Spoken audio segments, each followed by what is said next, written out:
we can admit any stragglers as they come along. So the way we're going to do it today in terms of questions is we're going to just go ahead and have y'all unmute and ask the question. Till said he doesn't mind being interrupted, so just kind of like in a real field trip, go ahead and just ask your question. If you feel more comfortable posting it in chat, I'll try and monitor any questions posted in chat and ask those as we go along. But for those of you who are comfortable unmuting and ask a question, go ahead and do that.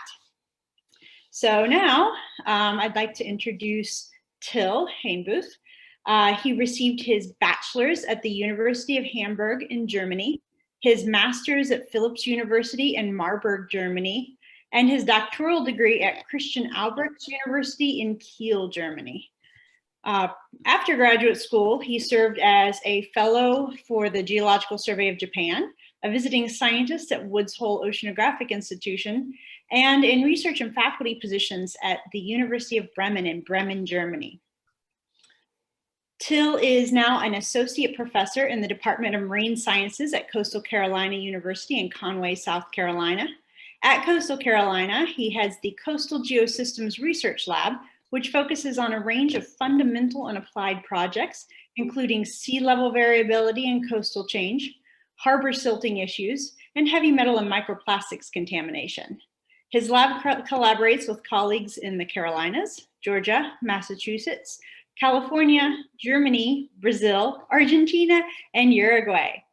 So now I would like to turn the floor over to Till, who will take us on a virtual field trip of Long Bay's changing coast.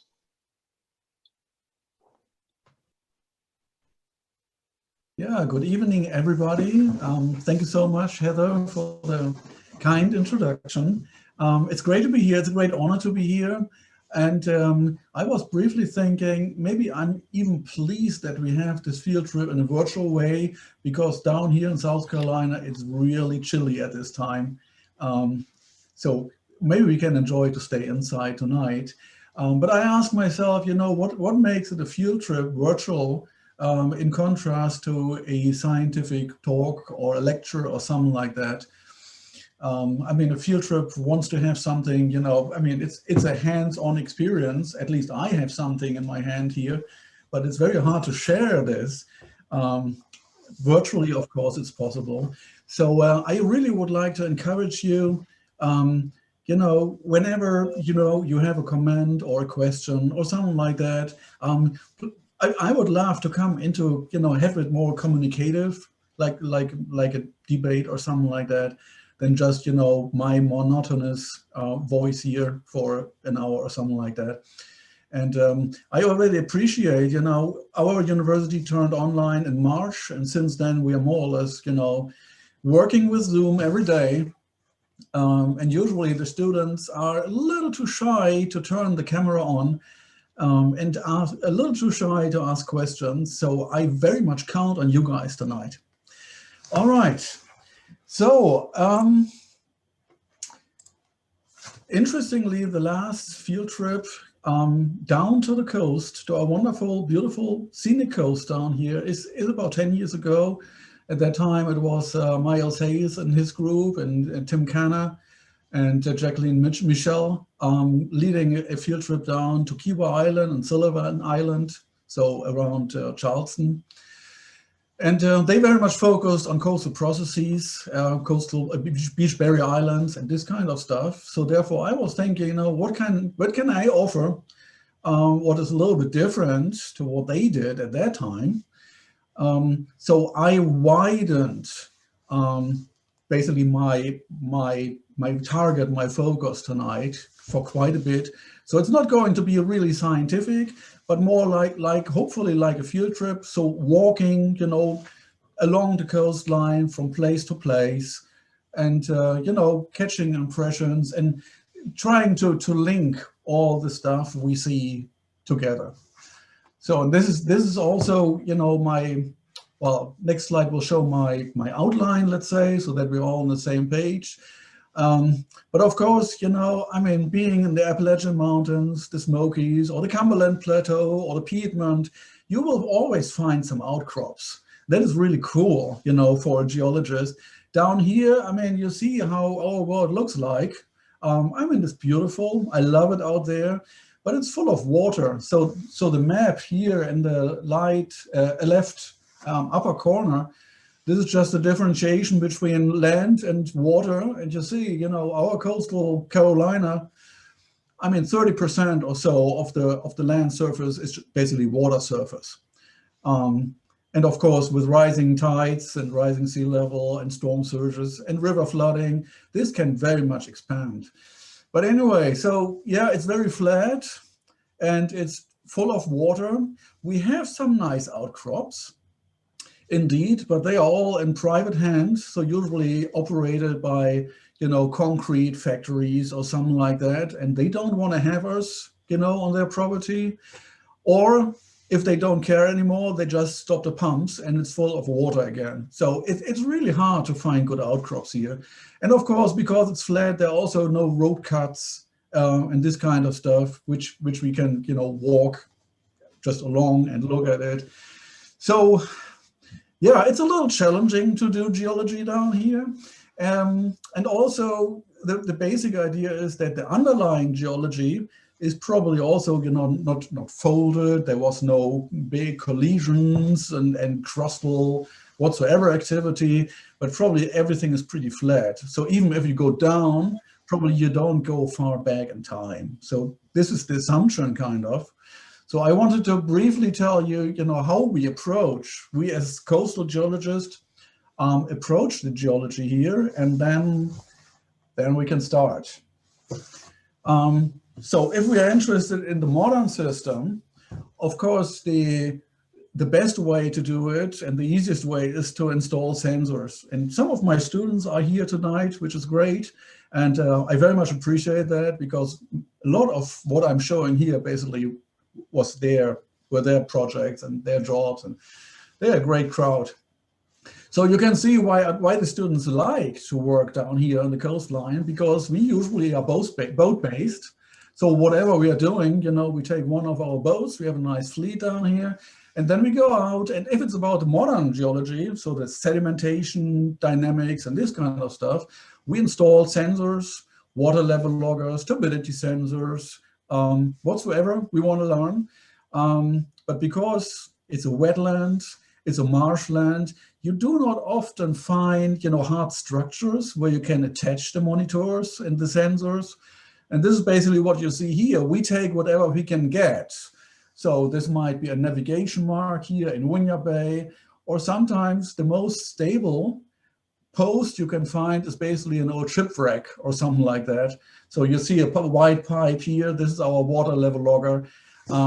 Looks a little bit desperate, but usually we find something which at least might be stable there for a couple of years, you know. All right, so and if you want to go back in time, well, then of course sediment coring is the, you know, the tool of choice. And I mean, Robbie can tell us stories about that, and Will Dorr and so on, you know, our master drillers in the state. We have a couple of drillers. So this is our vibrocore here, which allows us to go down for about 20 feet.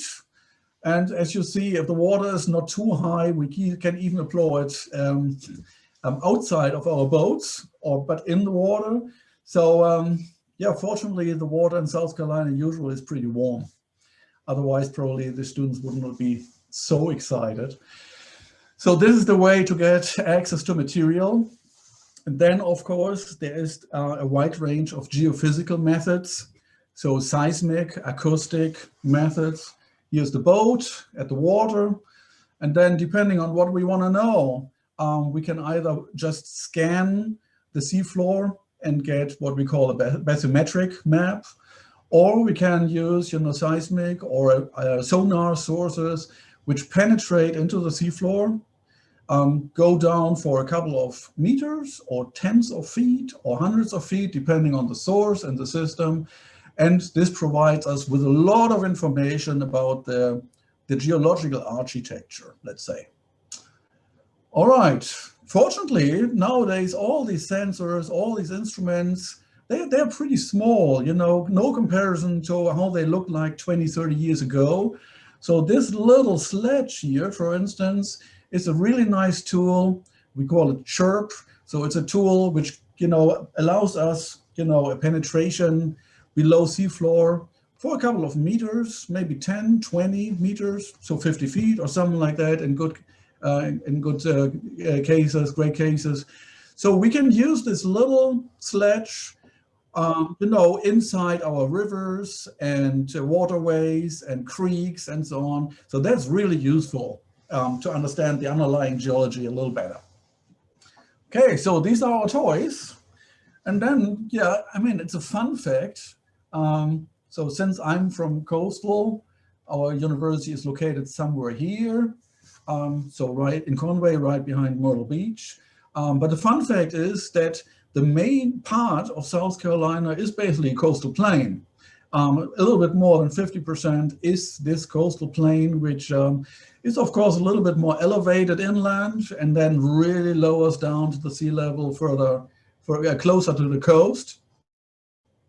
But that's pretty interesting. So this is a significant part of our state. All right, so what I want to show here a little bit and, communicate a little bit and look at examples. First of all, a little bit, so I want to jump through the time scales, let's say. I would like to start with real geology, so the hard rock geology. So what we have down here in coastal Carolina in terms of geological framework, how we call it, so the hard rock formations since the Cretaceous times, or let's say post-Jurassic. Then we shorten the time scale a little bit and go into the Quaternary, so kind of the modern geology, let's say. Then we look at the modern coastline. And in the end, since we live in the coastline here, the coastline is the most dynamic place on Earth, I would say. The world is changing in many regards, so we have to address this tonight. Well, if you're thinking, how will this dude manage this, to talk about this in 45 minutes? He will not, I'm pretty sure. So please apologize if it takes a little longer. I hope, there will be a couple of questions so that I have an excuse why, we widen this. But I think in 3.5 hours, we are through it. All right. So what do we know about the hard rock geology here? You will find this map of coastal Carolina, always here in the upper corner, just for our orientation. And whenever we look, we have a certain stop during our field trip, it will be shown there.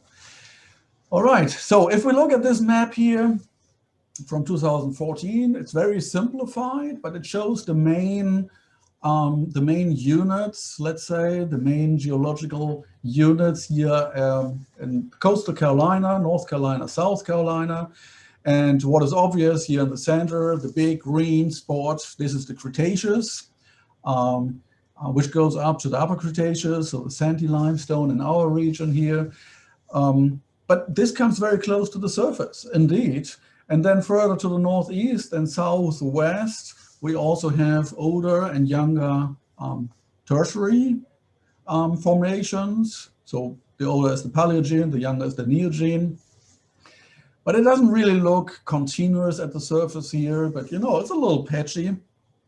So what is interesting is that in the central part here, where they call it, the Cape Fear Arch or the Carolina High, we have the oldest rocks. So the lower and mainly the upper Cretaceous, and then to both sides of this arch here is getting a little younger. In other words, we can just change the perspective, the view, let's say. This is exactly the same as I showed before, but now we have a long profile here all along the coasts. And somewhere here in the middle, the light green, this is the upper Cretaceous, coming pretty close to the surface. And then to the north, here's North Carolina, and here to the south is Georgia. It is thickening. The strata are a little tilted. tilted to the north, tilting to the south, which shows that this arch or this platform, I mean, there is tectonics, there is structural vertical movement going on. So it's definitely a kind of active structure on long term. And, you know, we in Coastal Carolina, we live somewhere here. Usually our records end with the Eocene, very nice Eocene, full of fossils and amazing clams, for instance. So it's really famous for, I think, 8 different species of huge clams. Unfortunately, they don't live anymore. They're extinct. But whenever we have the chance to find these outcrops, they are really amazing. All right, yeah, so what is interesting is that each of these formations, from lower Cretaceous up to maybe Miocene, they show kind of similar cycles in terms of phases, so in terms of paleo environments. They show terrestrial, coastal, intercontinental shelf environments. They are described as deltaic. And what they all have in common is that they are shallow water and coastal phases, which means that there was always enough material to really extend our margin here. So over these times, you know, from 60 million years ago to, I don't know, maybe 10, maybe 5, there was a huge amount of material available to construct our continental margin. And this is why the coastal plain is so wide. And this is also why our shelf is so wide.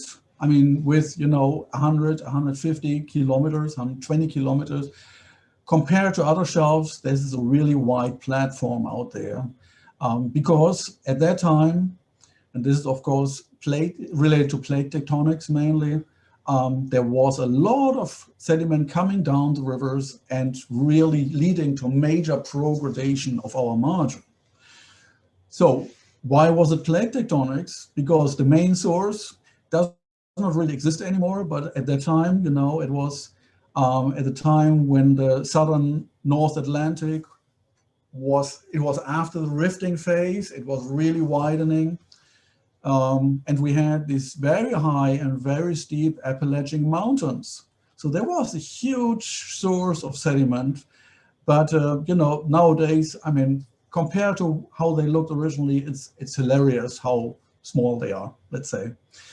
So yeah, something has changed afterwards. You know, after maybe the Eocene, maybe the Pliocene, yeah, something has changed because we don't have significant deposit since in compared to what we got before. So what has changed? Of course, the Appalachian Mountains were gone. Talking about these kind of structural processes, which always lead to deformation on large scale, so tilting of these geological formations out there. Of course, there are also fault systems. We don't know so much about them. It is very probable. I mean, we have 2 faults here, for instance. One goes out here in the Cape Fear region, and the other one here crosses somehow, you know, this is Winya Bay here. They probably extend offshore, but we don't know much about that. So it is really amazing how blind we are once, you know, we want to know something about our offshore Carolinas. It's really patchwork. We don't have a comprehensive understanding of the offshore geology and the offshore processes out there. But anyway, so if there are these major faults, which might be related to the existence of the Carolina High, for instance, they might also have an influence on the river courses, the directions of the rivers. I will show something later on because I think we found something. So yeah, it's very interesting. It is a passive margin, but if we go a little bit more into detail, we find a lot of evidence, and suddenly it's not so surprising anymore that we have earthquakes here time by time, or even major earthquakes like, you know, 150 years ago in Charleston. All right, to give you an impression how the geology looks like here. it is not horizontal. So one of my students, Catherine, she surveyed an area out here. So this is in the middle of Grand Strand of Murrells Inlet, basically. So what you see here is just bathymetry. So a map about, the depth of the ocean, bathymetry. And what you can see here, all these lines and stripes, this is geology cropping out. So this is hard rock. I guess it's mainly sandy limestone, so Upper Cretaceous, but we do not really know. We have really no clue about our world out there. But what you can clearly see is, this looks folded, this looks heavily deformed. It's even hard to tell which direction, they might decline or something like that. So there seem to be a lot of structural, deformation going out, and probably it's the same on land. I don't know. But I found it an eye-opener that even along such a passive continental margin, even, we don't need to go back in time very far, but we see a lot of deformation.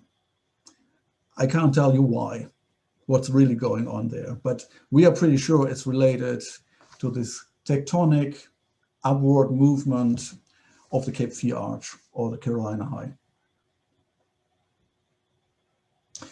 All right, and we don't know when this happened. We just know it is younger than the rocks, than these formations. Okay. Till. Yeah. This is Brett. How you doing? Hey, Brett, good to see you. How much sampling have you done of those ridges? What kind of fossils? What are you seeing there? Yeah, that's a good question. We went down with divers. And first of all, of course, it is draped by a thin layer of sand. So it's not so obvious when you are down there. The second is the water is not crystal clear, but it is so turbid that you try to feel these ledges and ridges. You do not really see them. And also they have an elevation of maybe half a foot or foot. So it doesn't look like so rugged and rough as these maps show here. We got some samples. They are hard rock samples, so limestone. But basically the matrix is limestone and the rest is pretty dark. So it has a very high content of, I guess, of phosphorite. All these nice fossils we always find, and particularly the tertiary deposits are full of these phosphorite nodules and bones and teeth and so on. So these deposits seem also to be full of that stuff. Hey, Till, it's Heather. I also have a question in the chats. Someone is asking, could the geomorph be a factor of hurricanes and the removal of younger sediments?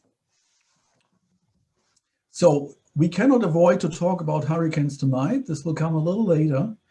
But it's very hard to tell what's really going on out there during a hurricane. But usually the hurricanes, they do not really come with really big waves here. Big waves, like if you go to some other places where the wave base is down for, the storm wave base is 300, 400 feet or so from the sea surface. This is not the case here. And also the storm surge probably has no impact down there. But nevertheless, the question is right, because it very much seems that there's not much sediment out there. The only sediment, modern sediment you see here is this kind of zone. I hope you can see the cursor. So, which is smoothened. So this is a sand ridge or sand lobe, but that's it. We have hard rock, a lot of hard rock floor out there. And I do have one more question in the chat. Sure. It says, are the parallel lines artifacts? Oh, all right. That's a good question. So the very parallel lines here, they are kind of artifacts. This is basically our boat tracks. So we went from the southwest to the northeast, turned around, and went back again and back again. This takes a couple of days, and you need a patient captain to do the job. Actually, I have one more question, and then we'll let you go on. Oh, take your time. I'm So here all night long. Is it possible this could be soft sediment deformation that's been lithified? I mean, I got the impression from what you said that you're saying this is post-lithification deformation, but do you know?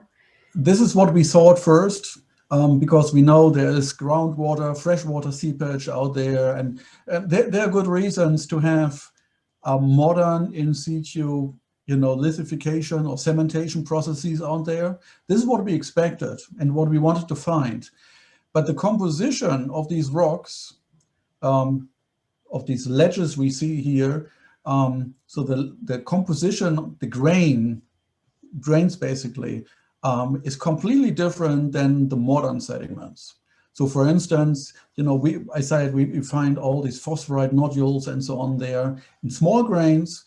The modern sands, the modern beaches, but also offshore, they don't show this kind of mineralogy. So it's something disconnected from the modern processes. Yeah, that's kind of what I meant. Like, so during something about like in the deeper geologic past, some sort of soft sediment. I mean, if there's no clear sort of pattern, but I guess you're only looking at the surface expression. So I get it. I work with LiDAR too. So you're working with the surface expression of it. So if you do a little bit of deeper seismics, so if you go, we were out there with a source, I think I show something later on, which had a penetration of 50 meters, so 150 feet into the seafloor. Then you clearly see tilted formations, progradational formations, and all the good stuff. So this is just the surface expression. It is not completely contorted how you would expect it in a magma chamber or something like that. But still, there was deformation going on at a certain point of time. I see what you mean. Unfortunately, we had to stop the project to look really at the cement. So what exactly led to the cement formation? That would be probably the key to answer your question.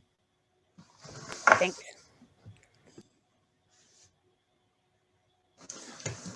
All right. I think there's, one more question in the chat. Let's see. So the phosphorite be associated with the Miocene, such as the Ebony Valley, EBONE formation in Florida. Bone Valley formation in Florida. Thanks. So I guess Robbie, for instance, can tell us about that a lot. I know it from these Eocene formations. They are so rich in these phosphorite nodules, and often associated with fossils. And already when I look into the Eocene, I got the impression they are heavily reworked. But you don't need to leave our region to speculate about the original sources.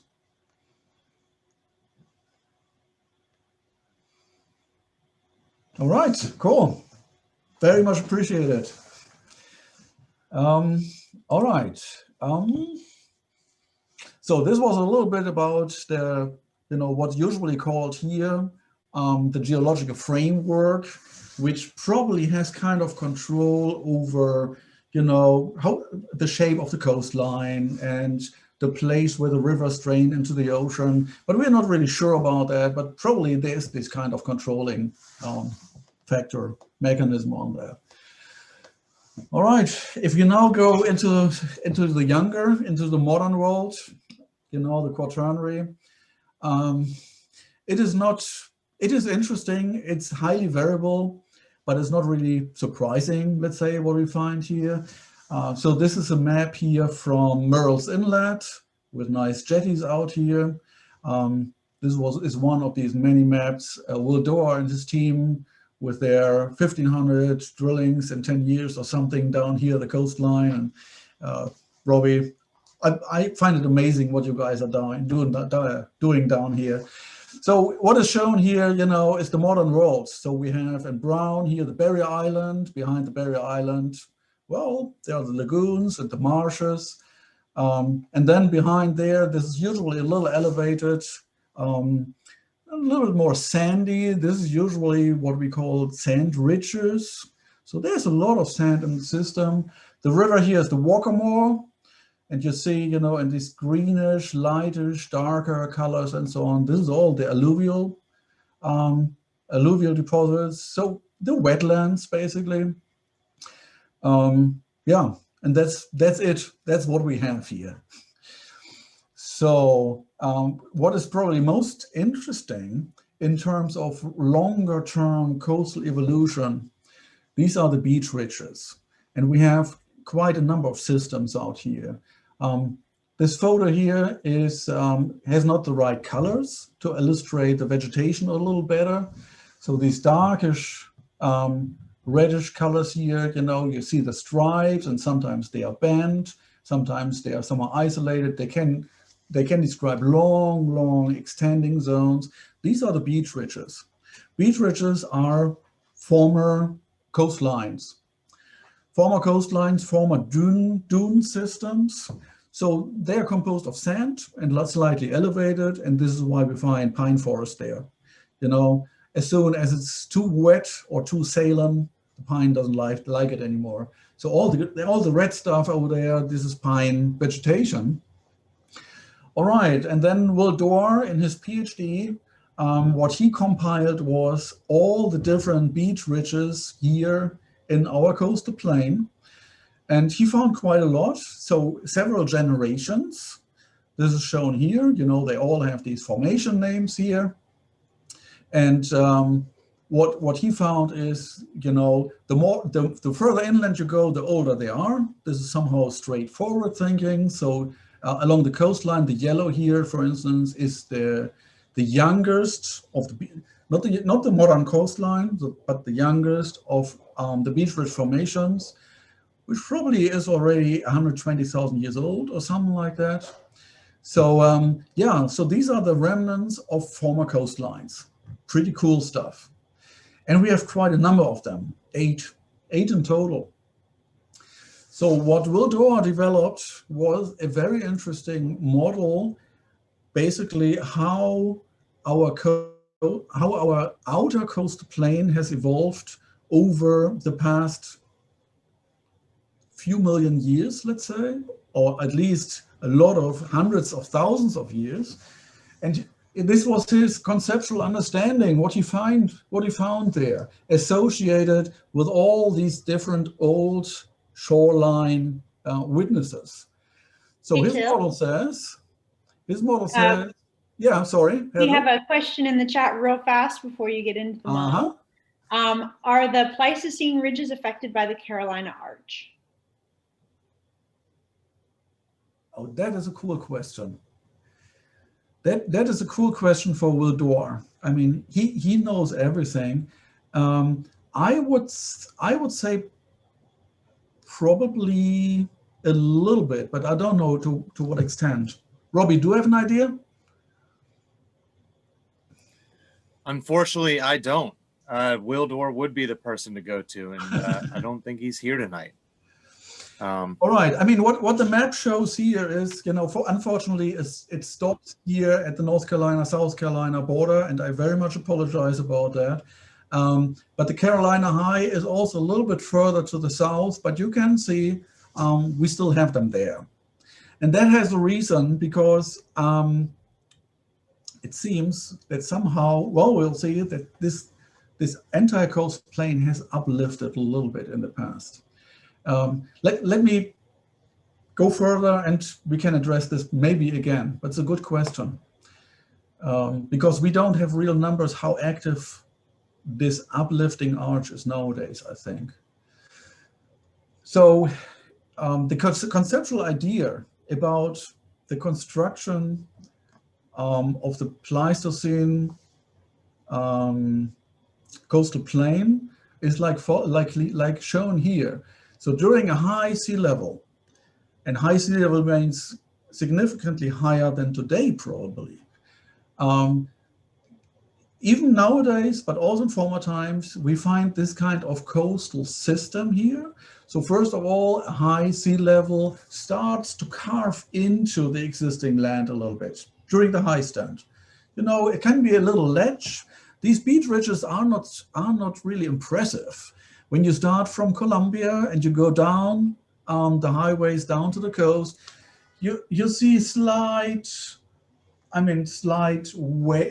wavy surface. It is not like there's a big ridge and we have to climb it or something like that. You know, they are a few feet high, maybe some, you know, some few yards, but usually it's 2, 3, 4 feet or so, and very much smoothed out by erosion. So they are not really obstructions on our surface, but they are there and they are measurable. So this idea is, you know, during high sea level, there is a kind of, you know, carving process forming a kind of minor bluff. And then like nowadays, there's a beach barrier island system, which is a little detached from the mainland, as it is the case nowadays, because what is in between the beach barrier island system, the beach barrier islands and the mainland, there's the marsh or the lagoons. So this is what he has here. Here's the barrier island. Then here is this marsh system, which also might be lagoonal, or here's a tidal creek, and this all the good stuff. And then sea level drops. And in best case, this kind of system here remains preserved. And this happened again and again over a few million years, let's say. So what is shown here is the same as what I showed here. So we have this succession, the lateral succession of these beach ridges. And this is also shown here. This is a cross profile now across the coastal plain. So we have these witnesses of former sea level high stands. Now you see the highest here, the Waikomico, is, what is that, 60 feet above modern sea level. And here's the modern. And this is, you know, from the penultimate sea level high stand, so about 120,000 years old. So I think we can be pretty sure that these 8 beach ridge systems, they do not fully record all of the sea level high stands our coastline experienced over the past 4 or 5 million years or so. But somehow, by coincidence, some of them remain preserved. Leaves a lot of room for speculation why. Speaking about sea level, of course, never was stable. Sea level always has fluctuated. I just choose, you know, the sea level cycle, which we know best.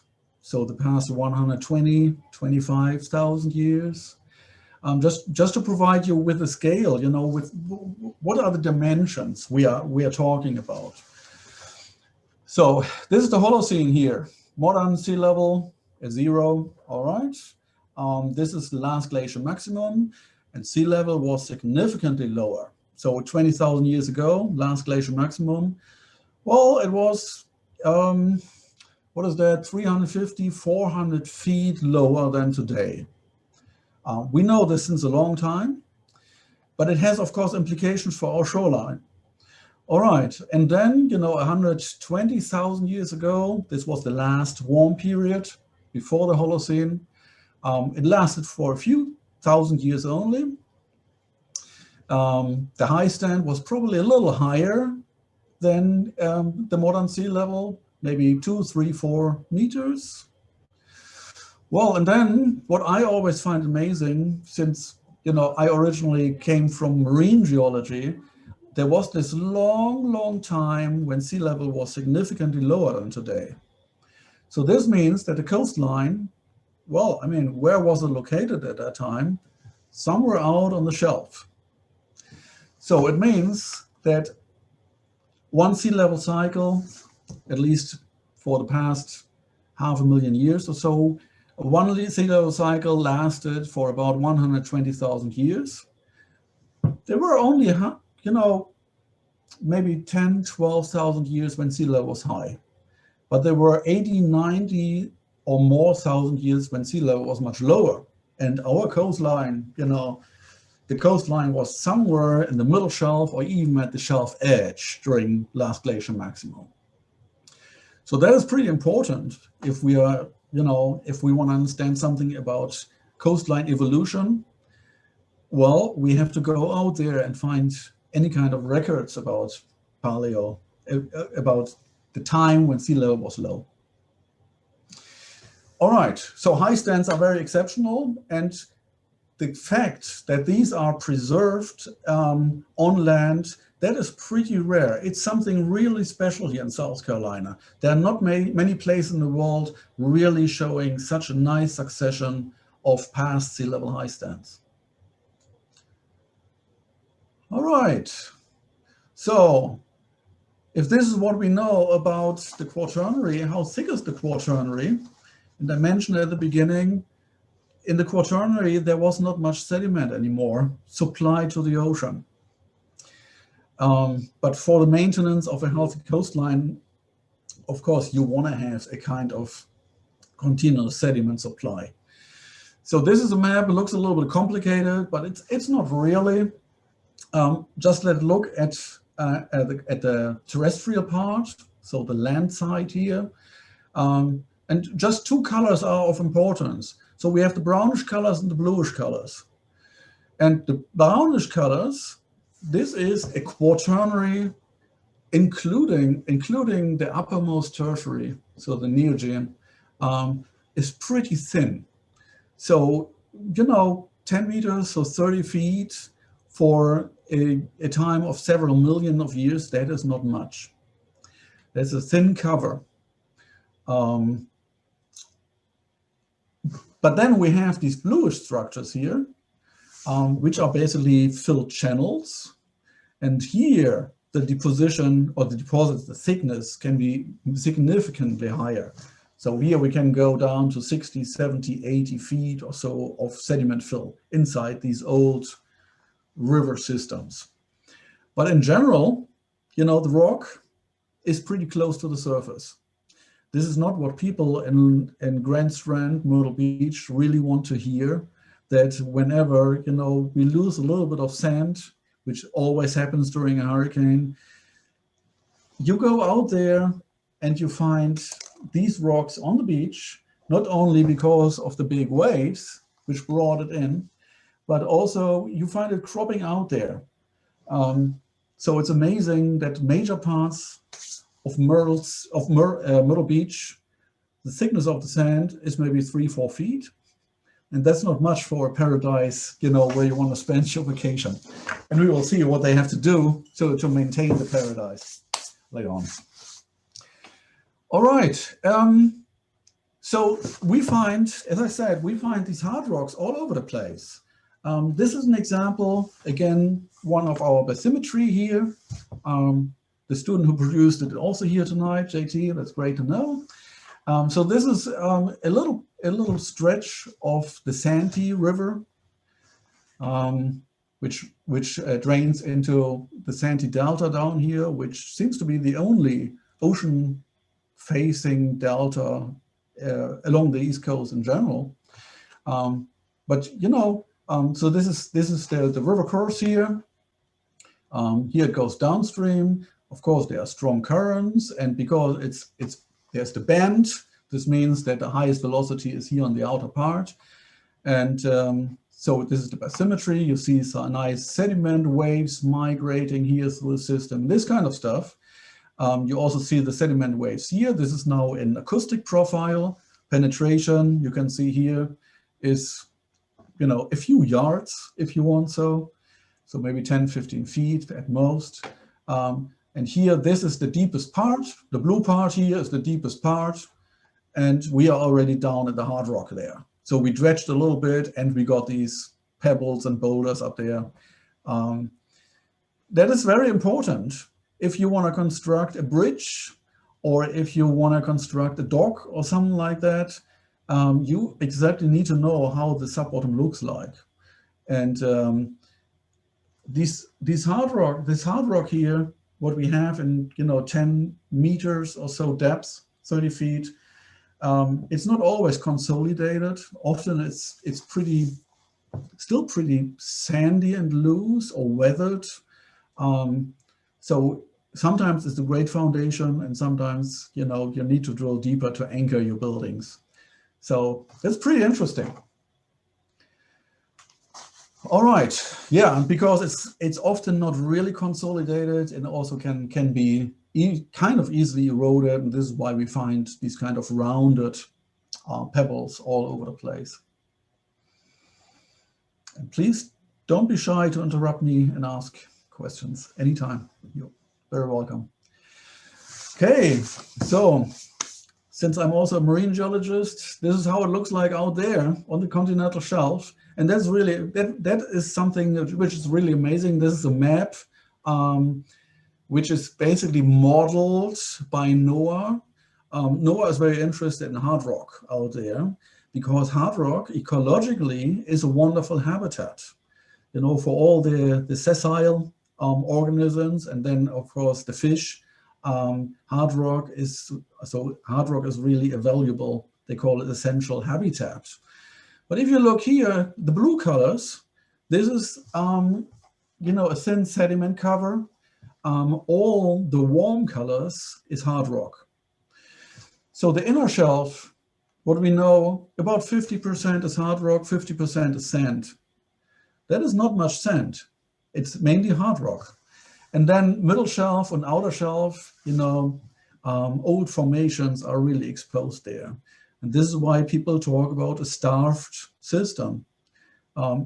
It's not completely starved, but somehow over the past few hundreds of years or millions of years, something stopped the flow of sediment into the ocean. So Till, we have a question in the chat. Cool. Someone would like to know, would the offshore outcrops be considered hard grounds? So hard ground, this is terminology, classification, if you want. So hard ground is a very general term. And hard ground can be outcropping original rock. Hard ground could also be a hard bottom by reef builders, like coral reefs or warm reefs or something like that. Or it could be diagenetic, so for instance by groundwater seepage, so that you get local sedimentation. What is shown here is all real hard rock cropping out. So yeah, you can call it hard bottom, which probably addresses the interest of ecologists, so calling it habitat then, hard ground, hard bottom habitat.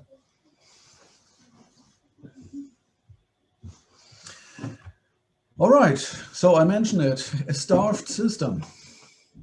There's not much sediment available. What does it mean to live in a starved system? Depends really on your interest. For nourishment purposes, it's not really the best condition. If you're interested in sea level changes, paleo landscapes, it is really cool if you manage to get the money to go out there. So this is an example down here of Charleston from the inner shelf. And this is how wide areas on our shelf seem to look like. We don't know much. We only have very small windows where we have information yet. But here you see, you know, we are some, what is that, probably 20 miles offshore or so. What a wonderful fluvial system. Totally preserved. There is no sediment covering it. It is just exposed as it has formed during low sea levels. That's really cool. Archaeologists are amazed because they think if somebody, you know, if we had residents, citizens at that time living in this area already, yeah, where do people like to live? Along, you know, on the terraces, along the rivers, there was the fresh water and so on, and the fish and whatever you were interested in that time. So we have these old paleo landscapes out there. You find the old fluvial systems, you find marshes, creek systems, drowned real forests still being out there. So that's amazing. It's just such a huge area, and it's so hard to get a vessel there to learn more about it. Here's another example, which is, I think, at least as amazing as these drowned fluvial systems here. Just a little bit further offshore. It was discovered some 10, 15 years ago. So this is again bathymetry, just a map, topography if you want so. And Jenna Hill and her group, and also Scott Harris published about this. They found these, these tracks out there everywhere. These tracks, and if you zoom in, they show this central channel, and on both sides, there seem to be a kind of wall or levee or something like that. Sometimes they are really straight. Sometimes they change the direction here. Sometimes it seems that something was bouncing here and hitting the seafloor time by time. And the big question was, what the heck is that? And then it turned out very clearly, yeah, icebergs. These are iceberg scours. So that's amazing. So we had a time when sea level was low enough and the world was cold enough that the icebergs out there from the Labrador Sea and so on, they even reached out to South Carolina. And nowadays we know even in on the shelf of northern Florida, you found these scour marks. That's amazing. So it was big fleets going through our area here and then probably hitting this kind of scarp here, underwater scarp, and then they start bouncing and they made a pores and they start to be anchoring there and so on. So that is really amazing. You can see them really dancing here, like wobbling around. I mean, who would expect that? Yeah, Heather. Speaking of interesting structures, we have a question in the chat asking if you have seen any Carolina Bay-like structures on the shelf. Never. I mean, I personally never, and as I said, we don't know much about the shelf. We have only very small spots, which are really mapped like this here. But I never heard about the Carolina Bay. It's a really cool question. I asked myself the same out there, but maybe we just didn't discover it yet. Depending on the philosophy of what you're saying, how they are formed, maybe also. All right, good question. So what's next? We actually have another question next. Yeah, sure. We have a question in the chat. What's the scale of these areas? So these tracks here, they are usually, let's say 100 feet wide, 200 feet, sometimes 300 feet. So they are significant. The depth here is maybe 10 feet, sometimes 15. You can see even inside here, the currents like to go through it. So there are young sediment waves in there. And what I personally find really interesting at the end of, they are kind of current conduits. So the currents like little jets. And at the end, you can see it here a little bit, where such a channel, opens here into this kind of, atrium or something like that. There are sediment fans. They're called here sediment lobes. They are small sediment fans. I personally would love to go out there and take a sediment core there. I think they probably are the only records where we can get continuous cores without any interruption. On land, on the inner shelf, there's not a single place where you get something really continuous. Probably there. Let me go and take it. All right. So this was 1 hour now, and I still have plenty of good stuff here for you. Do we want to just continue? Yes. Yeah, go right ahead. Everybody else is. Yeah. Right. People can leave whenever they want. Maybe real quick And you won't know. maybe real quick before we continue on, just in case we do have some people drop out, I did want to say thank you everyone for coming tonight, but also just a reminder, we are having a career panel tomorrow. Till will be joining us as one of our panelists. So for any students or early career geologists out there, we hope you will join us again and encourage your friends to. Same Zoom time, same Zoom channel. So thank you. With that, let's get back to Till's fascinating talk. Yeah, great. Thanks so much. I mean, there's no field trip under 6 hours. Otherwise, it doesn't make sense to meet in the field. Speaking about, what did we talk about? Oh, about channels. Channels, what do we know about channels and why are they interesting?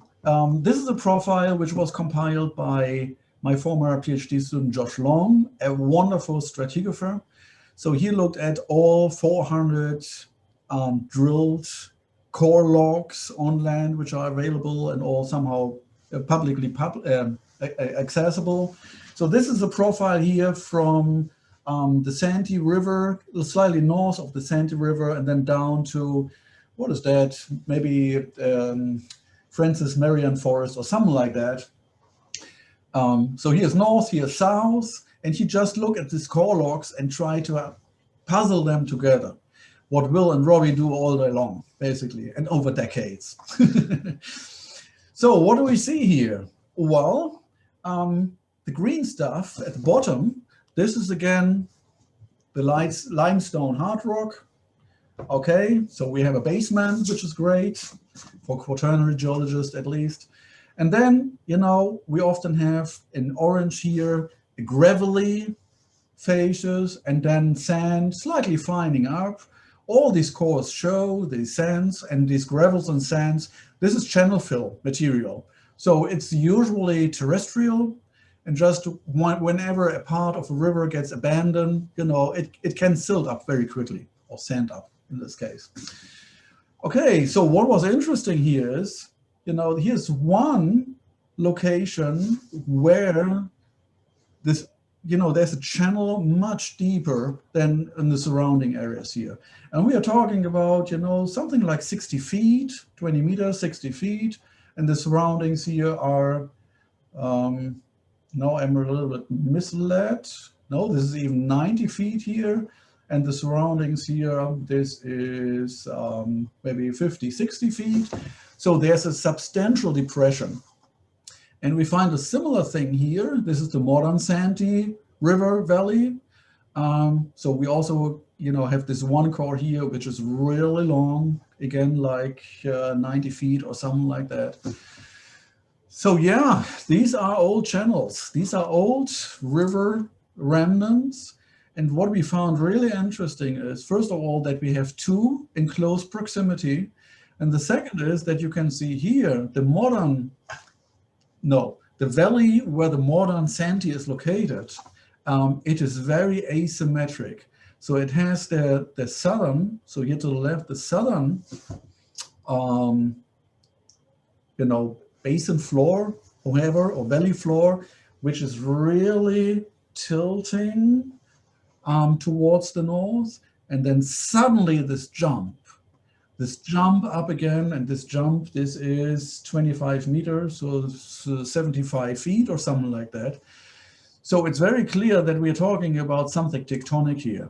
So we have a fault here, and somehow it looks like that the fault lowered the basement here, so the hard rock basement. It maybe even pulled the Santee into this direction. So this is what I mentioned before. It really looks at some places that the underlying structural geology controls the position and the course and the direction of the rivers down here. Till? Yeah. One of the people in the chat would like to know, has a sequence stratigraphic paleo reconstruction of this area been conducted? Heather, by the way, you do a great job. It's great fun to collaborate and work with you here. Thank you. Yeah, a little bit, let's say.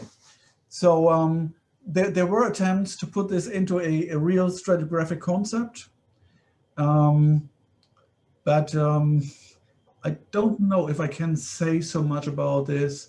It is pretty tricky. The more detailed you go, you know, I mean, the sequence stratigraphic models usually like to look at cycles at least, you know, sea level cycles like what we saw for before, 120,000 years or something like that.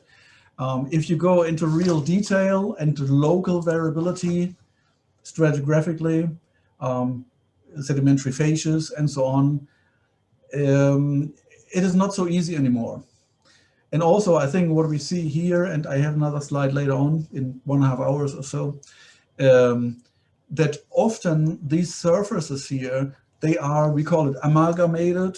So it was not only one surface which was exposed and eroded at one time, but probably there were phases of reactivation. So you lose a lot of time and have a long hiatus in them. But anyway, I would love to chat about this a little more, about sequence stratigraphy, how we can apply this to shorter time scales. All right. Speaking about the valleys and these channels and the channel fills, why are they interesting? Let's go offshore. So we conducted here another survey. We want to get it three-dimensional. This is off the Santee Cape Romaine system here. You have the original profiles down here. They are somehow connected to each other in 3 dimensions, and the interpretation on top of it. So if you look at the interpretation, the only structures shown here in greenish, these are incised valleys and their fillings. We were not interested in all the other stuff. It's just about paleofluvial systems. And you see there are plenty of them, and the different greenish colors show different generations, and some, you know, some are very confined and very clearly shaped. Sometimes you can see something like this. So there was multiple reactivation, stacking patterns, and so on. It's not always easy to link them, you know, to find out which one belongs to which kind of system or so. But there are plenty out there. So why is this of interest, and why does NOAA and BOEM and so on invest money in this kind of surveying? First of all, where are the good sands? Beach quality sands, very hard to find out there. And the hope was that maybe the channels are very rich in sand. The second is more and more the US wants to become more and more independent of minerals from other countries. So the big hope is that maybe interesting types of minerals are enriched inside these well fills.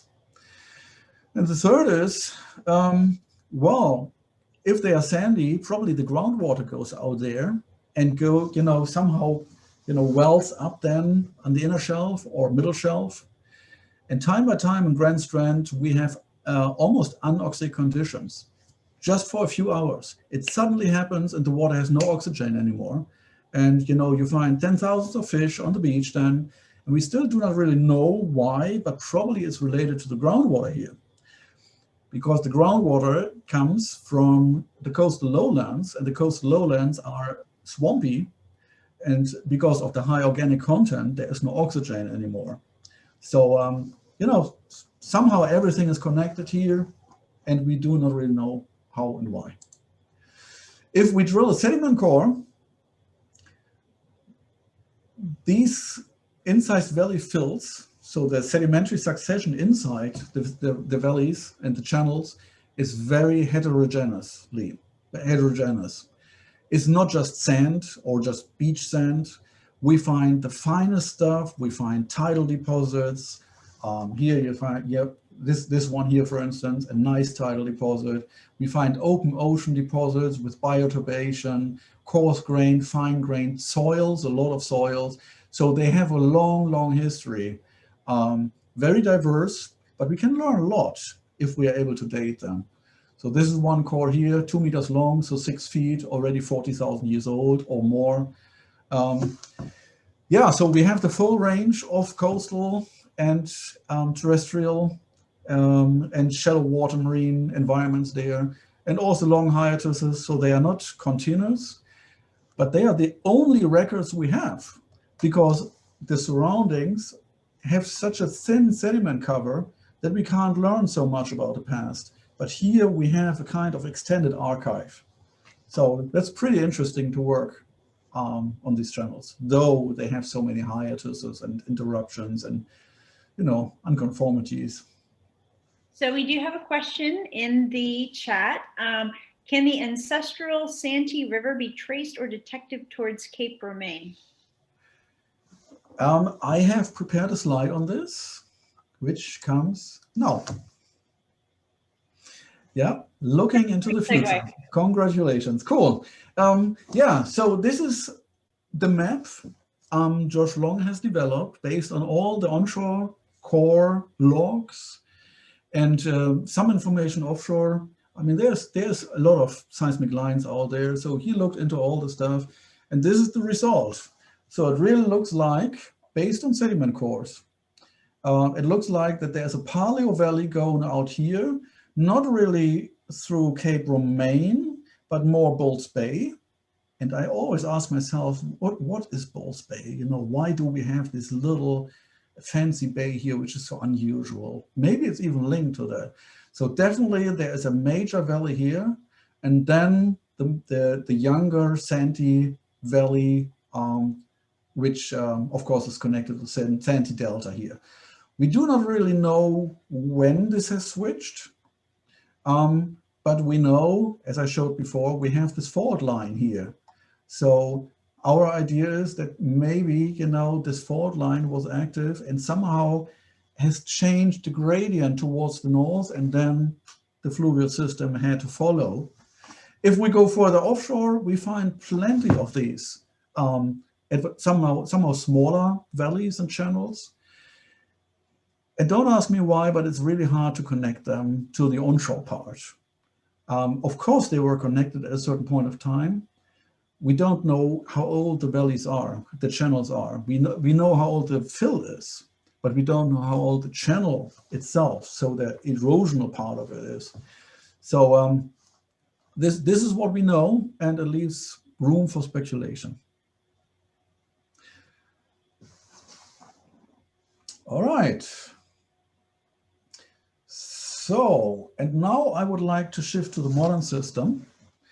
I call this chapter here Coastal Dynamics, and choose an example here, which is located to the east of Winya Bay. So it is, here's North Island, here is, they call it Debidu Island. A pretty pristine area, which is cool. Most of it is preserved. We have the nice Barrier Island here, then North Inlet with the big creeks, and this is all is marshland. And then here, this is a little sandier, so this is part of a beach ridge. It's all how we would expect it. And then these people here decided, this is the Debidu colony, so to settle out there, this is a gated and pretty well situated community. And of course, it's nice. They are isolated there. It's very natural. It is surrounded by the ocean. Wonderful. So, all right. So let's let the time play with an island now. What can we do to learn a little bit about the past of our coastlines? Well, the easiest approach and most promising is to compare old maps. And we have maps, plenty of maps from this region. This is what Katie Luciano is doing since a couple of years, you know, to really digitize this. And we can learn a lot about the coastal dynamics. So here, the oldest is in red, 1875, pretty cool. And then we have, you know, some, I would call it time steps here. The blue is the youngest here from 1983. So there was not much change here to the north, but then, you know, this kind of spit here has changed a lot. It has grown, it has gained, it has moved towards the ocean time by time. So looking at this map, it might be a funny idea to have some structures in such an environment here. But as I mentioned, these people are well connected and well situated in that way that they are even allowed to harden the coastline with seawalls, which is usually not allowed. Leaves a question mark why, but everything is possible if you are in the right position. But what is really interesting here is, is this part here, so the inlet. The inlet is highly variable.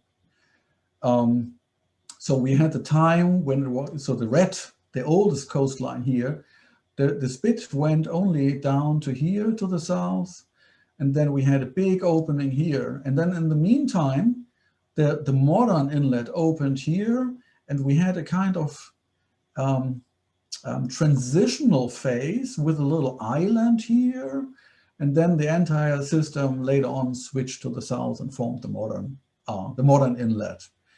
So this is very illustrative how over a very few centuries, usually a few decades only, these inlets can massively change. I would say they are the most dynamic parts of our coastal systems at all. Cool. All right, we can take sediment cores if we are not happy only with maps, or if we want to go further back in time. So these are some sediment cores across.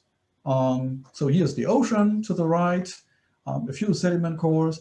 In blue is what we know already. This is the shallow hard rock, again, kind of 10, 13 meters here or so, not very deep. And then we have a faces here in reddish colors. This is terrestrial soils, a soil succession, indicating that it was exposed and then probably not exposed anymore, and then was exposed again. So sea level went up and down, but in the end, this is all overprinted as soils by diagenesis.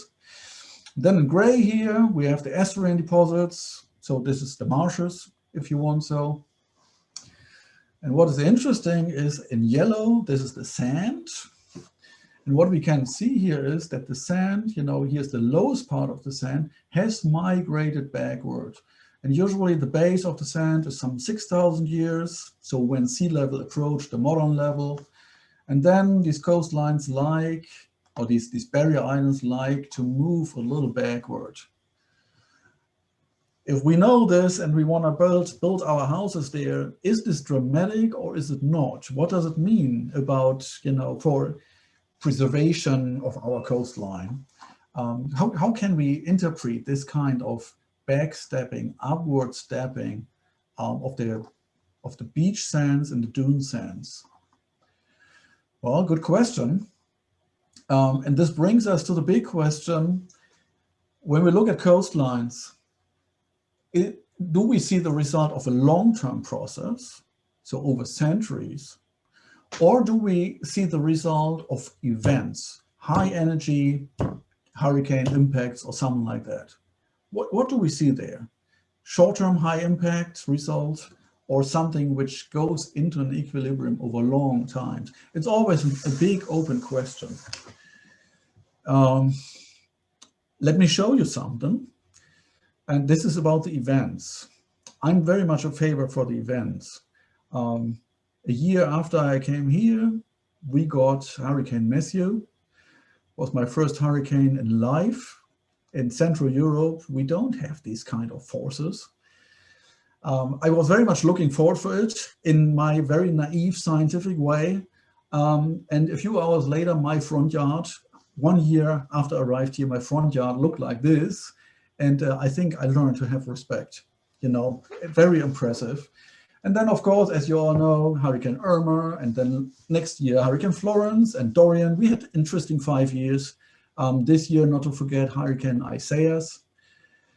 We down here very much know that the Outer Banks up there get much harder hit. We had 2 landfalls here, but no comparison to the Outer Banks. But anyway, interesting enough. So what happens during such a hurricane, impact, which it comes with, usually with high tide, then the storm surge, then the waves on top of that. Well, there is something destructive and something constructive, something positive coming with it.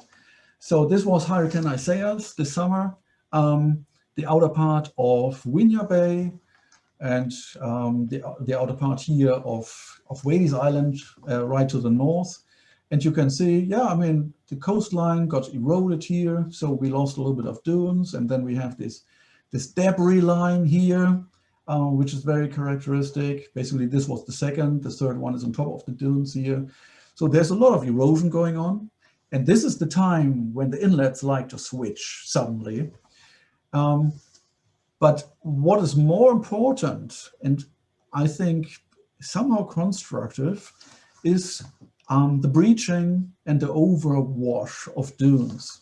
So this is on Wadey's Island, which is a barrier island right south of the North Carolina-South Carolina border, Little River. We had this is a preserved land, and we managed this. We had a wonderful, healthy dune line here, really nice, rich. In some parts, I would say some 12, 15 feet high. Well, and then during this hurricane, you know, it got really washed away. And what is the result? That all the sand goes, you know, into the back part of these dunes. And this is what we call the overwash fan. And as long as you don't have your house there, I think the overwash is a very healthy process, as I want to show you now. So wherever we drill sediment cores, we find these overwash fans. So, you know, it looks a little different because you see it, maybe it's a little bit more brownish. It's full of shell material. So they're, you know, shell, gravel, shell sands. And then on top here is a fine aeolian sand, so the dune again. But where we drill, in the marsh or on the backside of the dunes, we always find them because they are so common. And we nowadays know that this overwash process is kind of destructive, but it's so important for the mitigation of the islands as a natural process. So here's the island with the beach and the dunes, and then we have the marsh and the lagoon here. This is the modern situation, the normal situation. Now during the storm surge, we get the high water and the water pushed into and through, and we have the breaching here. No comparison to what was going on during Isaias on Ocracoke Island and so on. You know, I mean, that's a different story and different magnitude of breaching there. But yeah, we see it all over the place. And because of this, you know, this overwash here, the dune and beach material spreads out across over the marsh here. So this is the overwash fan, an overwash process. And in the end, it causes that the island starts to heal again, starts to build the beach and the dune systems as it was before, over maybe a few years only. It has shifted laterally a little bit, but it's healthy and intact. This is the modern process. This is why the overwash process, you know, as a natural process is important to maintain an island. That's very important to know, because once we develop these islands, we don't want to have that anymore. Okay, and this is also a healthy and natural process to adjust to sea level rise. So when sea level is rising, the storm surges are a little stronger probably. The level is a little higher during storm surge, but the island can follow sea level rise by stepping backward and upward, backward and upward. This is what we need through the overwash processes. So yeah, if we want to maintain our beach barrier islands in a world of rising sea level, we want to see this process. Okay. So now we change the world. Heather, do you think we still have kind of 20 minutes? I'm good to stay on. How about the rest of y'all? I'm seeing thumbs up, so. Yeah, go for it. Now we walk now we walk into. We have keep it rolling and keep going, please, in the comments. So. Excellent, great. I love your enthusiasm. As you see, I'm so passionate about this stuff. Anyway, so now we are going into a changing world, because we know there are not natural processes. World can adjust even without a lot of sediment available. But if sediment is there, it will maintain itself. We all know that sea level is rising. We are getting more and more sure that sea level is also accelerating in its rise. So what does it mean for a healthy coastline? What is required? First of all, there need to be the space to retreat. This is about the marsh and the bay here. If we have a hardened structure here or a mountain just on the backside of the barrier island, it has no way to retreat. If it's a highway, it has no way to retreat. The second is we need to have enough material. If our coastlines are more and more starving of sand, then probably, the coastline and the beach barrier islands don't have the material to maintain themselves. It's a lot of recycling, but there's a loss, and therefore it also needs an addition of new material. All right, and then of course humans like to build stationary structures and to harden the coastline, how we call it, seawalls, groins, jetties. This probably has an impact. So let's see. We wanted to know, this is one of my students' work, Madison Fink. We want to know if this is the global sea level rise, how fast does sea level rise in our coast? Hopefully the same and not more, or hopefully less. So we did something, that was really amazing study. I like to link geology and history to each other. So a colleague of mine found a handwritten record in the Federal Archives, a title record, hourly, from Georgetown Lighthouse. Georgetown Lighthouse is located at the entrance of Guinea Bay. Nice lighthouse, historic. And she found these handwritten records. And we thought, wow, can't we use them to reconstruct sea level rise? So the record is, about 120 years old. So let's see if sea level has changed over that time. We went out there, and fortunately we had a description where the benchmark is, because you need to relate it to something. So where is the benchmark? And it was described in the sill of the lighthouse, so at the entrance. And we went there. It was really rainy and hot. I mean, hot, humid hot. And then, of course, the mosquitoes and the biting flies and the no-see-ums and the horseshoe flies and big clouds around you. And nobody was really in the mood. But then we started to scratch the several covers of paint from this rocky sill at the entrance to the lighthouse, and we found the benchmark. Everybody was so happy. Who cares about horseshoe flies that big and green? Scientists were happy. So what we found was benchmark, BM benchmark, 8.19 feet above MLW, mean low water. We had the old benchmark 120 years old. That was so cool.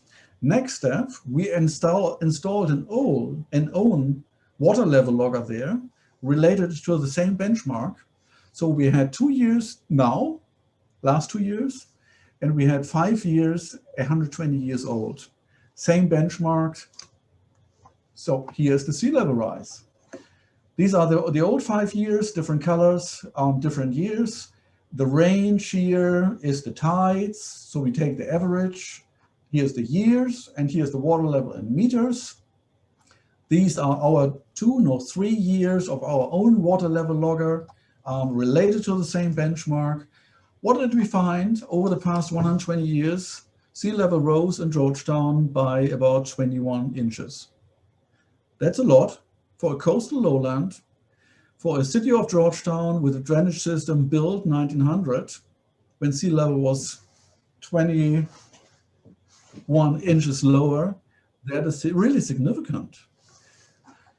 And then we compared it to Charleston. I mean, we all know Charleston is a drowning city. They have to live with the tides nowadays. Wow, it's only 15, and we had 21. What a difference. And the global average, the global signal was only 9. So what we see is sea level is rising along the Carolinas much faster than on global scale, much faster. This is definitely not what we want, but do we have control? How can it rise faster? The answer is what we call relative sea level. So on the one hand, the global sea level is going up, but on the other hand, we would see the same result when land is lowering, subsidence. So it seems we have a strong subsidence component here in our areas. And in Georgetown, it's more than Charleston and Wilmington. All right. When I talk to the politicians, the stakeholders here, and show these numbers, eyes like owls. Shocking, but interesting. I mean, this is our job as scientists, you know, to put numbers on the table. So what causes the subsidence? Subsidence, so land lowering, can be very natural, very wet, very soft, very spongy soils tend just to compress, to compact, release the water, very natural process. But there is no natural process which is not also overtopped by human activities. So what we, for instance, know, and this is just speculation, this will be the next step to investigate this better, is groundwater extraction from deep aquifers, going down for 1,500 feet or so into one of those aquifers, nice and clean fresh water. And you can see there is, you know, this is one of the main aquifers here, the Black Creek Formation. Here's Georgetown with all the heavy industry. Here's Florence, and this is Myrtle Beach and Conway. So wherever we have, you know, a town or a city and industry, they extract a lot of water. Usually, don't ask me how, but it seemed to be more than legally allowed. And this is why what is shown here, these greenish loops, we have a deep cone already. So they extract more groundwater than can be naturally filled in again from the side. So we have these cones. There is no city without a cone, basically. This is not a local issue. But we know it from any part of the world. Yeah, well, so what happens if we extract the groundwater at higher rates than it will be recharged? Well, we lose volume. What does loss in volume mean? Lowering of land. This is the only way to, you know, to replace it, basically, what we took out there. So I pretty much think that this groundwater extraction probably contributes a lot to the subsidence rates here. You know, here this is one of the boreholes here, which is used to extract the groundwater. It's located here, so between Virginia Bay and Georgetown, and all of the boreholes here show the same trend. This is the water level. So you see 1970, 2016, everywhere is going up. It's going down. So it is significant what's going on here. We just don't know the magnitude of impact. Plus wetland drainage and developments, and this probably also contributes to the subsidence here. All right. So to bring this to a good end, now we come to the humans. First of all, do we have enough sediment along our coastlines? These are two satellite images here, Hurricane Matthew and Hurricane Florence, you know, the two 500 and 1,000 year hurricanes we had here. Satellite images offshore, you see big sediment plumes. So there's a lot of fine grained material going out there, either being retained in the marshes, which is good. Our marshes are able at this stage to follow sea level rise. A lot goes further offshore. So that's pretty cool. So there seems to be sediment available, but only fine-grained. Where's the coarse-grained material? Well, ask the humans. This is a map of sediment discharge 1909, so 100 years ago. The thicker our rivers, the higher the sediment delivery to the ocean. This is 70 years or 60 years later. Look at our area, Savannah River, Sandy River, PD River. There is almost no sediment coming down anymore. Talking about sand because of damming. So it is usually said something like 90–95% of the sand, which naturally reaches the ocean, doesn't do this anymore since the 1950s. So somehow, you know, we take our barrier islands and squeeze the, you know, the bottleneck, which is basically the sand delivery. It's not typical for South Carolina, happens everywhere. So this is an additional human-made factor why we live on a starved coastline nowadays. The sand has just, you know, cut off.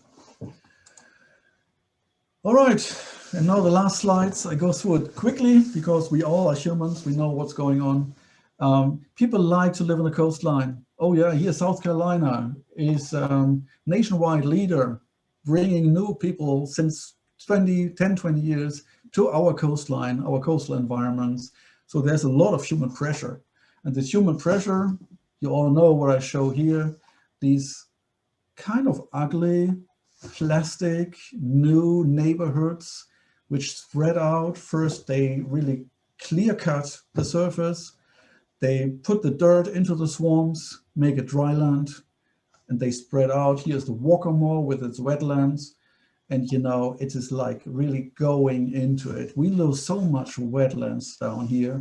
So, and then people wonder about storm surges and runoff. You know, everything in this map in red is floodland. I mean, there, you know, there's clear flood hazard warning, but somehow, you know, on short term, people like to live there. So this puts a lot of pressure on our coastlines, of course. Here's a really nice example. Murrells Inlet again, Garden City. Each of the houses here, probably in the range of $2, $3, $4 million or something like that. In 2007, there were 1, 2, this is my measure as a scientist, 1, 2 pools, swimming pools, outdoor pools here. 7 years later, almost everybody wanted to have one. So there was one here, a new here, a new here, a new here, and new there.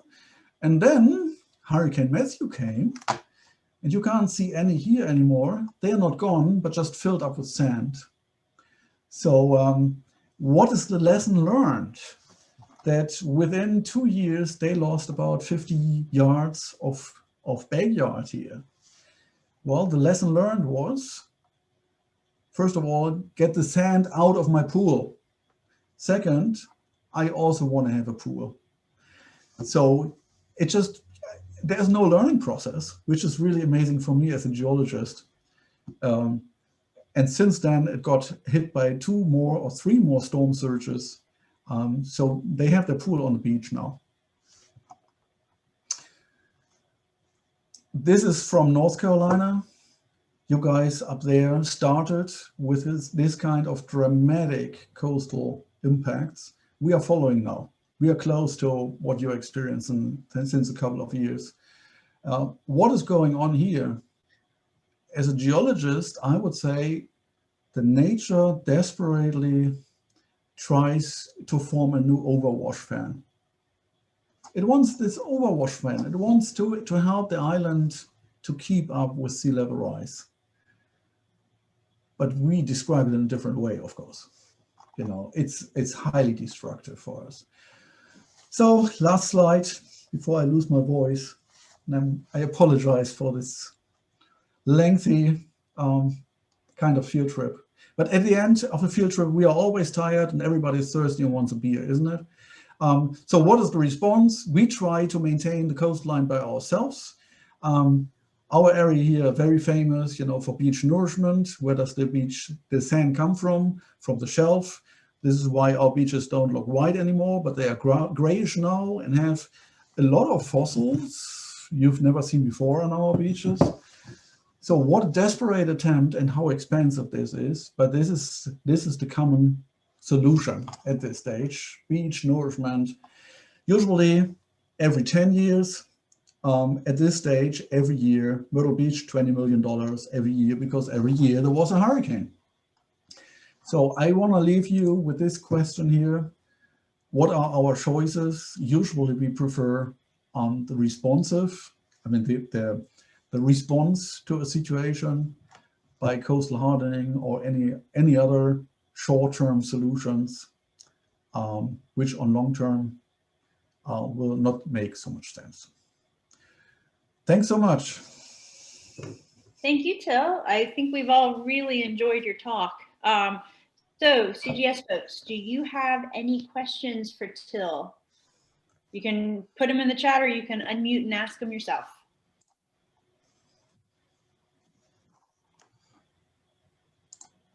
Seeing a lot of thank you and great presentation.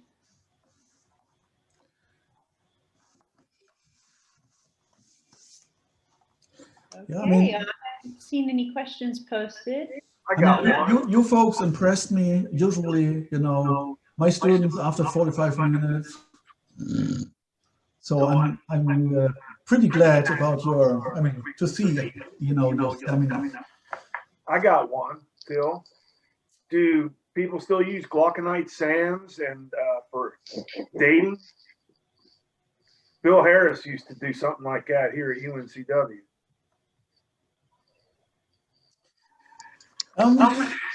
Yeah, I don't know. I'm not sure if I can answer this question. Robbie, I don't know if you have an answer on this. But the only thing about the glauconite I really know is that it was used to date the sands on our beaches here. And this was the really valuable tool to find out that, you know, the vast majority of our beach sands all along the coast are recycled sands, which might be there since 5-6 million years already, and they go through this close loop of coastal loss and coastal gain. But I don't know if this answers any part of your, I mean, teeny tiny part of your question. We haven't used glauconite to date any of the sands. Most of our age dates are detrital zircon or OSL dates. We have a question referring to slide 10, I believe. In one of your early slides, Jeffrey, you can turn this off. How do I turn it off? in one of your early slides, you showed a Hit leave.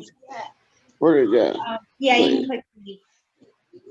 In one of your early slides, you showed a deep trench associated with the Albemarle Valley, several thousands of meters deep. Where did that much relief come from?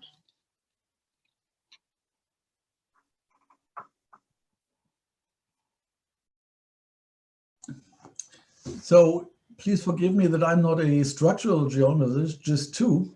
But I mean, this is so characteristic for our coastlines that we have these embayments and they are separated from each other by these heights or platforms or arches. For me, this is a compressive geology, I would interpret it, so that you get a kind of, you know, north-south compression. But I'm not familiar with the structural background here.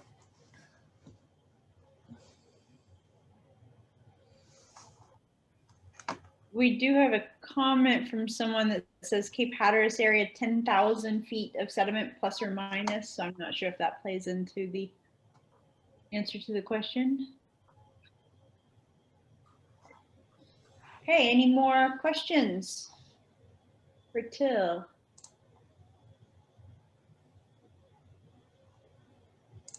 Someone is asking, okay, beach nourishment is a multi-million-dollar program that has been criticized as, quote, coastal welfare for the rich, end quote. So do you advocate beach abandonment or reinforcement / renourishment? Do you ask me as a coastal Carolina scientist or as a person, as a permanent resident with a green card? They might be interested in both answers. Yeah. So, I mean, as a scientist, I would clearly say, you know, we always need a balance between the interests. If I mean, so 40% of the state revenue of South Carolina is, you know, produced in Myrtle Beach, in the Myrtle Beach area. So we are talking about something like, you know, $4 billion per year. We are talking about 15 million tourists. So economically, and probably also, you know, from a societal perspective, it might make sense to do the beach nourishment at the places where, you know, many people really want to spend the time or have the money. But nevertheless, I mean, this is a run against, and this is still the scientist, a run against the time, because, you know, the further offshore you need to go to find beach quality sand, the more expensive it is. At this stage, they want to stay, I think, within the first 3 miles, which is already expensive. But we are running out of good, high quality sand in this coastal stretch. So in future, we have to go further offshore, which makes it much more expensive, independent of environmental impacts and this kind of stuff. So it is a question of time, how long, you know, economically it makes sense, I would say. As an environmentalist and somebody who looks at long-term perspective, I think North Carolina, for instance, is on the right path to buy these houses close to the beach, rent them out as long as they exist, and allow the people to retreat.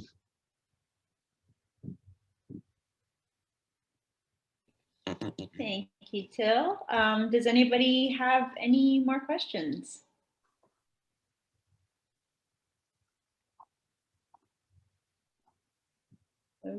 Okay, I'm not seeing anyone.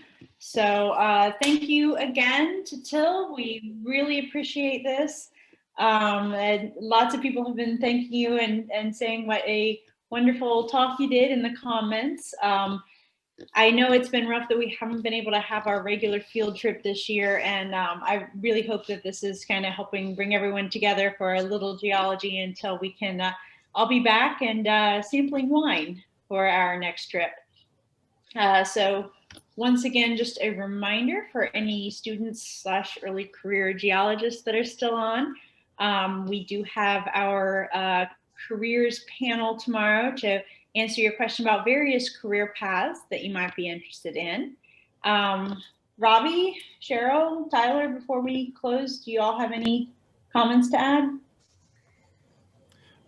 Just one more reminder, continuing education credits, shoot me a message in the chat or an email. I left my email address somewhere very high up in the chat. I can type it again. But just give me your name, email address, and your license number, and we'll make sure that we'll figure out how to get y'all your continuing education credits and keep you informed of how to do that. So. And early in the chat, North Carolina state geologist Kenneth Taylor, he mentioned that CGS is a pre-approved offer of continuing education credits. So I guess for North Carolina, that might help smooth things along.